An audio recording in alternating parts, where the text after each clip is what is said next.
To this day, I still check every window before I go to sleep. It's been 5 years and I still can't fall asleep without locking every door and window twice. I'm 18 now and I tell myself I was just being a scared kid that night. But deep down I know what happened, and I know I was lucky. I've never really told anyone this story, not even my best friend. Mostly because it sounds too messed up to be real, but I'm going to try. Maybe writing it down will help me stop thinking about it every night. I was 13. It was early spring, just a little chilly in the evenings. My parents had gone out of town for one night to visit my aunt in the hospital. Nothing serious, just a small surgery. My older brother Ryan was supposed to stay with me, but he ended up staying the night at his girlfriend's house instead. My parents weren't thrilled, but I'd been begging them to let me stay home alone for a while. I was excited, honestly. I had snacks, my PS4, and full control of the TV. We lived in a quiet suburb in upstate New York. One of those towns where every lawn looks the same and the loudest thing at night is the crickets. It felt safe. Too safe, maybe. The house is a one-story ranch with big windows in the living room and a sliding glass door that leads to the backyard. It's cozy, small but nice. Everyone knows everyone on our block, at least I thought I knew everyone. That night I had just started replaying The Last of Us for like the 10th time. I was eating microwave chicken nuggets on the couch, wrapped in a fleece blanket. Around 7:45 the sun had mostly gone down and I noticed how quiet everything had gotten. No cars, no neighbors chatting outside. Just stillness. That's when the doorbell rang. Now, I wasn't expecting anyone. I hadn't ordered food. My parents always told me not to open the door if I was home alone and didn't know who it was. So I muted the TV and peeked through the peephole. It was a man, maybe late 30s, tall, wearing a green hoodie and jeans. He had a short beard and one of those delivery bags slung over his shoulder, the kind Uber Eats drivers use. He didn't look sketchy or anything, just normal. He knocked again, then rang the bell once more. I opened the door a crack, just enough so he could see half my face. I didn't order anything," I said. He smiled in a way that didn't reach his eyes. "No worries. Someone named Daniel, right? This is 14 Sycamore, yeah? That is my address, but my name isn't Daniel." "No, I think you've got the wrong house," I told him. He paused like he didn't believe me and then gave a short laugh. "Weird. That's the address in the app. Must have been a prank order or something." "Sorry, kid." I nodded and started closing the door. Then he said something that still chills me to my bones. "Your parents home?" I froze. Every warning bell in my head went off. I didn't answer. I just slammed the door shut and locked it. Immediately. Then I backed away from the door and just stood there. After about 30 seconds, I crept back and peeked through the peephole again. He was gone. The next hour was just me trying to convince myself I was being paranoid. Maybe he really was just lost, but then I remembered he knew my address, and he asked about my parents. That wasn't normal. I called my mom and told her everything. She was worried but tried to stay calm. She told me to keep everything locked, turn on all the lights inside, and call 911 if anything else weird happened. I agreed, and she promised they'd be home early the next morning. For the rest of the night, I stayed on edge. I kept the living room lights on and turned off the TV. It was around 10:30 when I started hearing small sounds like tapping. It was coming from the backyard. I turned toward the sliding glass door and my stomach dropped. The outside porch light was off, but I could see a silhouette standing just beyond the glass. Not moving, just standing. I couldn't see a face, just the shape. Same build, same bag over the shoulder. It was the delivery guy. I ducked behind the couch and grabbed my phone with shaking hands. I called 911 immediately and whispered everything. The operator told me to stay calm, stay on the line, and not approach the door. They dispatched a car to my house. I peeked over the back of the couch. He was still there, but now he was crouching, looking in. Our sliding door has these little vertical blinds, and he gently parted them with his hand to get a better look inside. That's when I saw his face fully. He was smiling, just staring in like I was a TV show or something. I crouched back down, heart pounding. The 911 operator was asking me questions I barely heard. My ears were ringing. I stayed like that for about 5 minutes, then nothing. No sound, no footsteps. I peeked again. He was gone. But the story doesn't end there. 10 minutes passed, then 20, no sign of police. And that's when I heard the tapping again, but this time from the front of the house. I nearly screamed.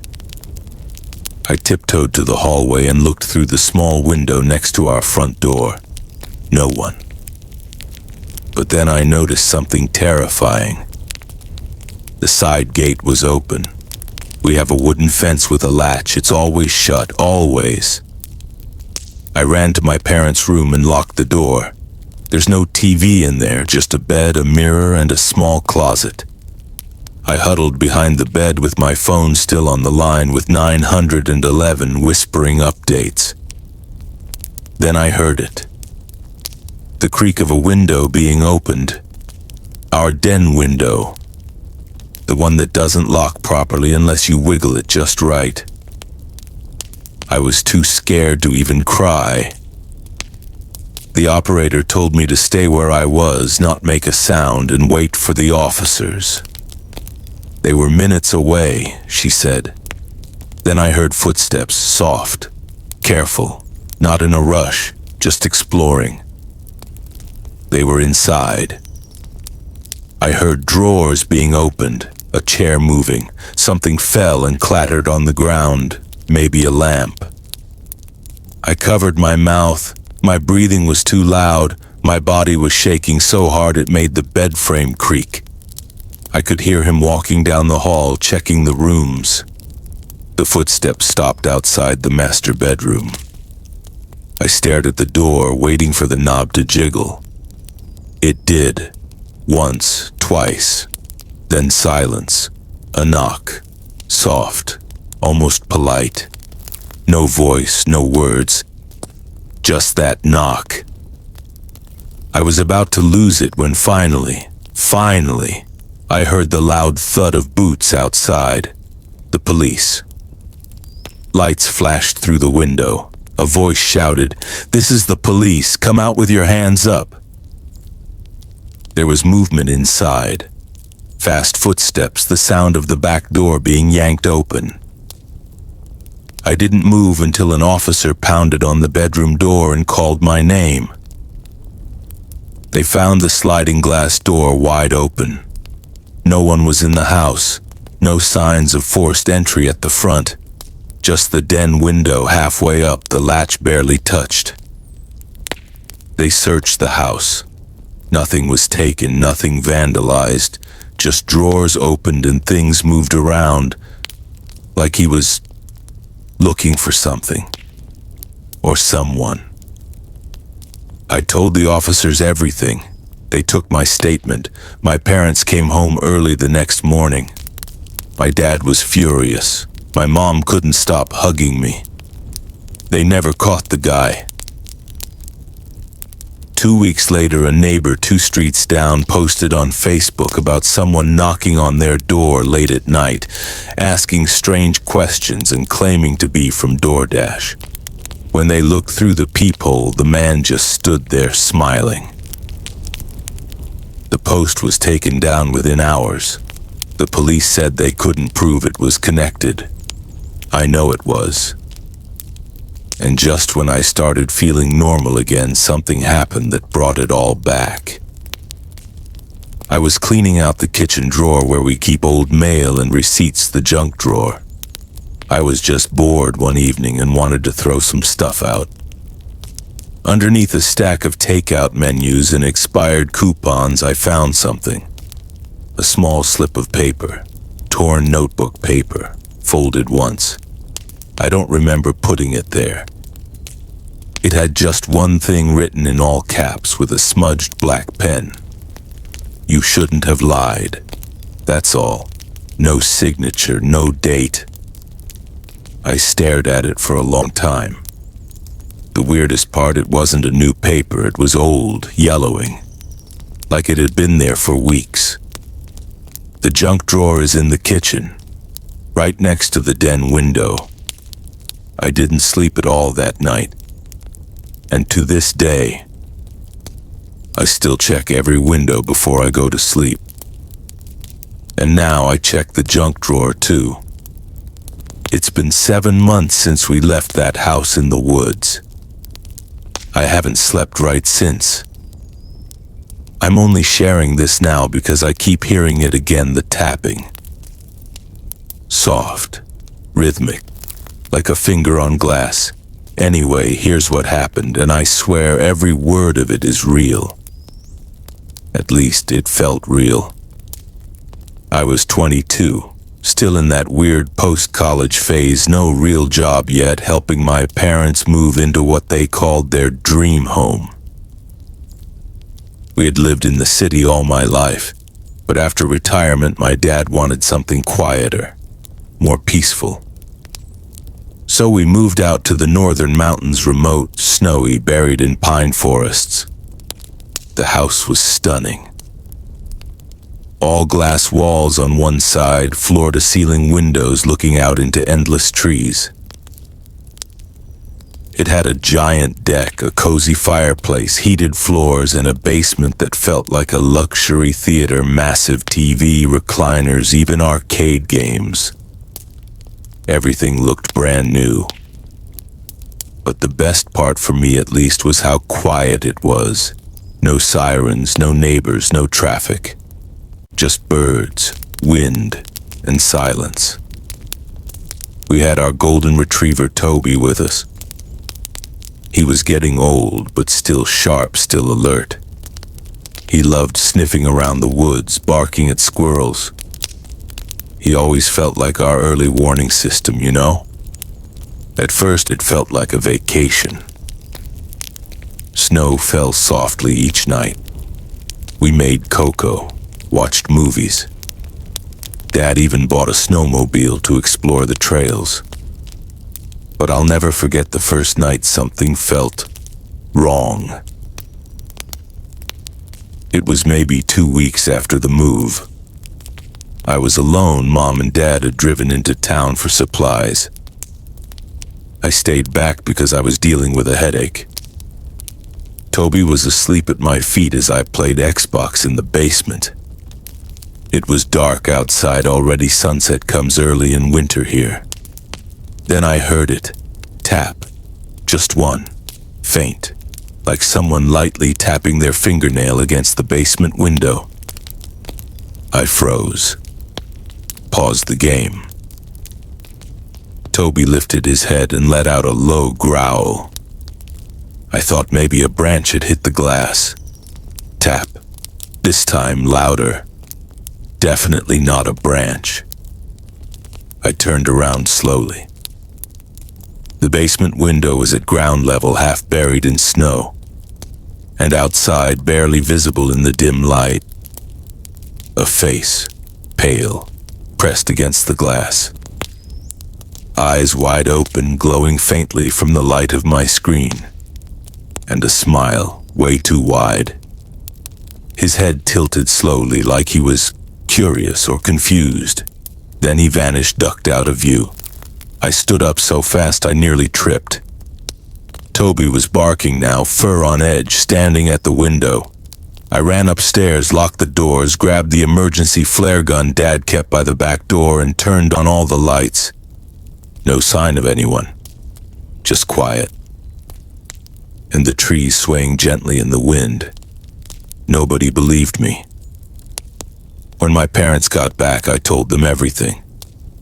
Dad went outside, checked the snow. No footprints. No signs anyone had been there. He said it was probably a shadow. Mom said maybe I dozed off and dreamed it. I didn't sleep that night. But the next day I convinced myself they were right.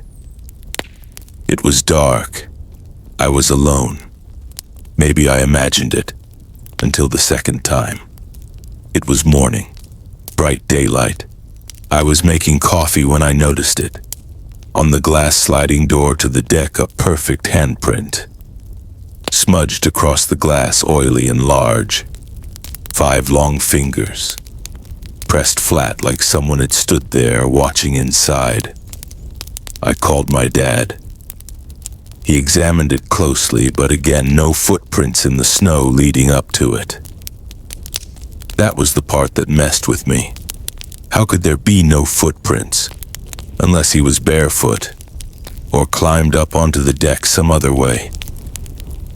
That night, Dad loaded the shotgun and put it next to his bed. He believed me now, at least a little. Over the next few days, I started seeing him more. Not up close, but through the windows, in the trees, always standing still, watching.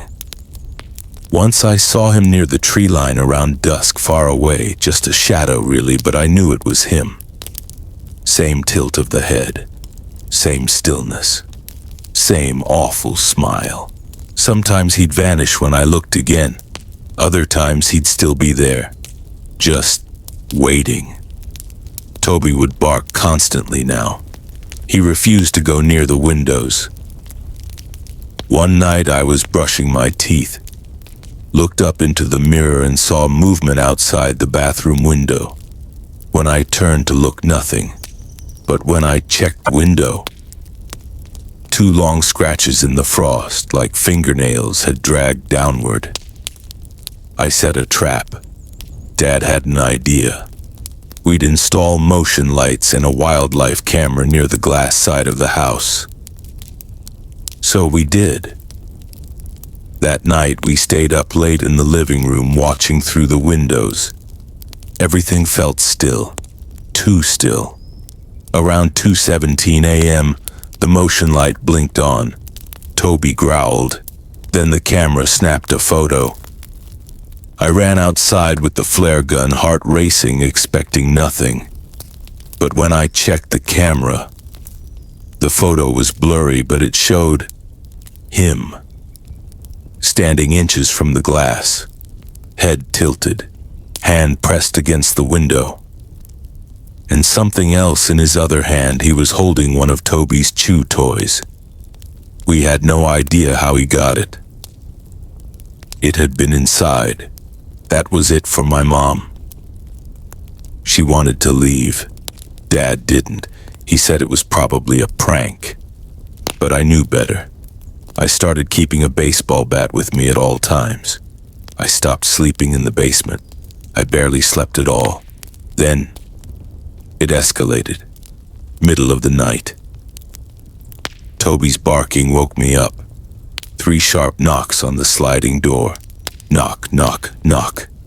I grabbed the bat and crept toward the door. Didn't open it, just looked through the curtain.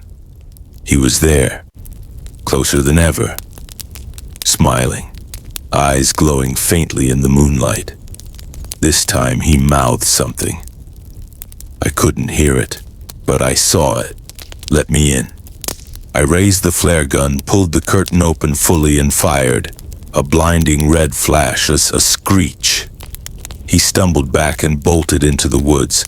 We called the cops. They came, did a search, found nothing, but I knew he'd be back. 2 days later it happened.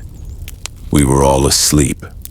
I woke up to the sound of Toby whining, then scratching, not at the door, but inside the house, basement. I went down slowly. Toby refused to follow. When I reached the bottom step, there he was, inside, standing by the window, not coming through it, standing in front of it, somehow already in the room. I froze. He turned. That smile, those eyes. Then he spoke. "You're awake." I don't remember what happened next.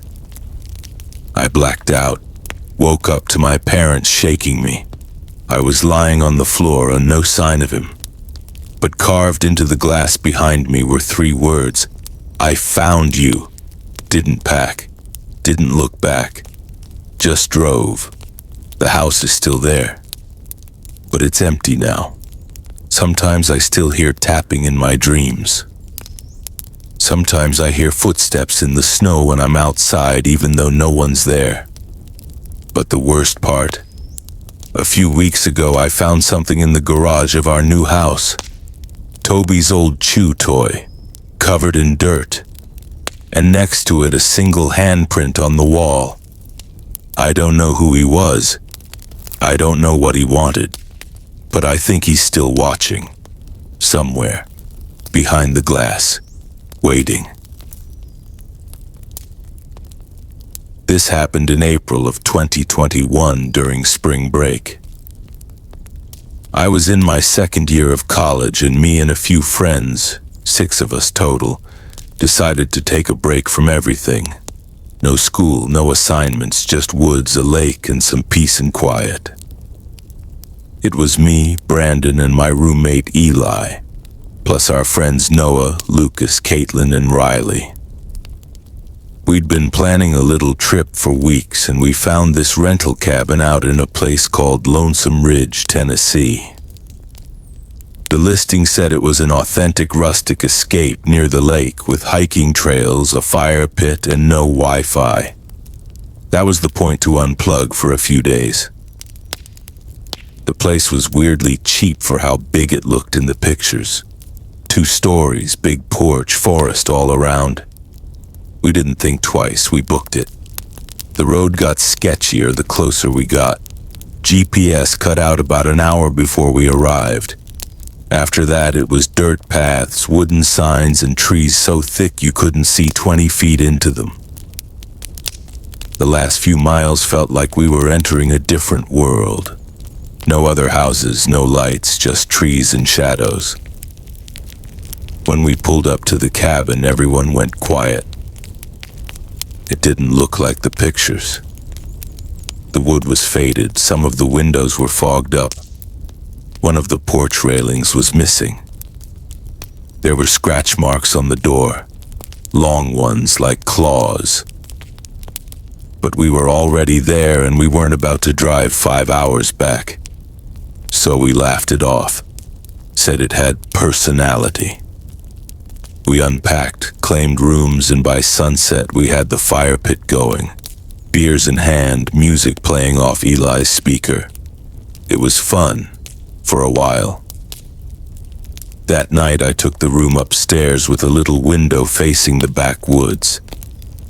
The air smelled damp, like moss and wet dirt. I woke up around 3:45 a.m., not from a dream, just snapped awake. Everything was quiet, except there was this sound, a shuffling noise, just outside the cabin. I thought maybe it was a raccoon or a deer, but then came the tapping, soft, slow, tap, tap, tap, right on the glass of my window. I froze. My heart was pounding in my ears. I didn't want to move. I didn't want to look. But I did. And standing there just outside the window was someone. He was tall with bony shoulders and long arms that didn't look right. His head was tilted like he was curious. He wore some kind of old jacket and his skin was too pale, almost gray. But what freaked me out most was his mouth stretched in this crooked grin. And his eyes. They caught the moonlight. They reflected, like an animal's. I gasped, dropped down under the window and grabbed my phone. No signal. I whispered, "Eli, Eli," loud enough that he could hear through the wall. He came into my room groggy, asking what was going on. I pointed at the window. But when he looked, nothing was there. The footprints. The next morning I thought maybe I hallucinated it. Maybe I was half asleep. Until we stepped outside. Footprints. Clear as day, bare feet, circling the cabin, stopping at every window, including the one in the bathroom no one used. They weren't ours. Too big. Too far apart. And they weren't there the night before. The mud was still soft. We should have left. But we didn't.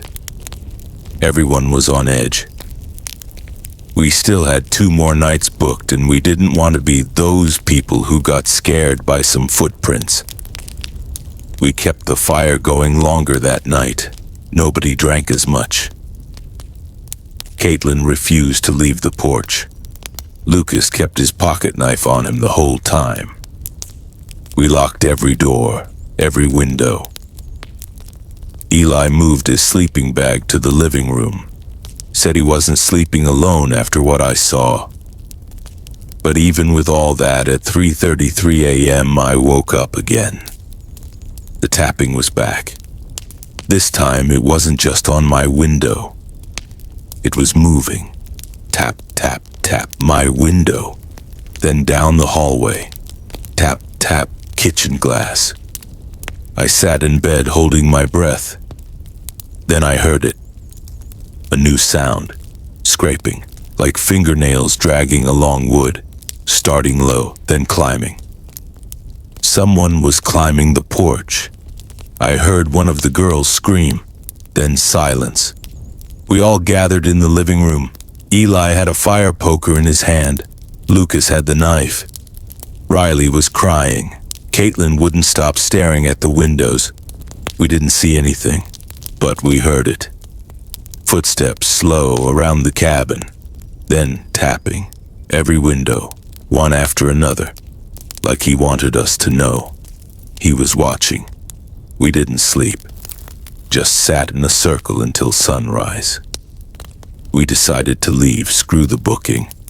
But before we did, we found something on the porch. A deer skull. Fresh, blood still on it. And inside the empty eye socket, one of our Polaroid photos from the first night. A picture of all 6 of us by the fire.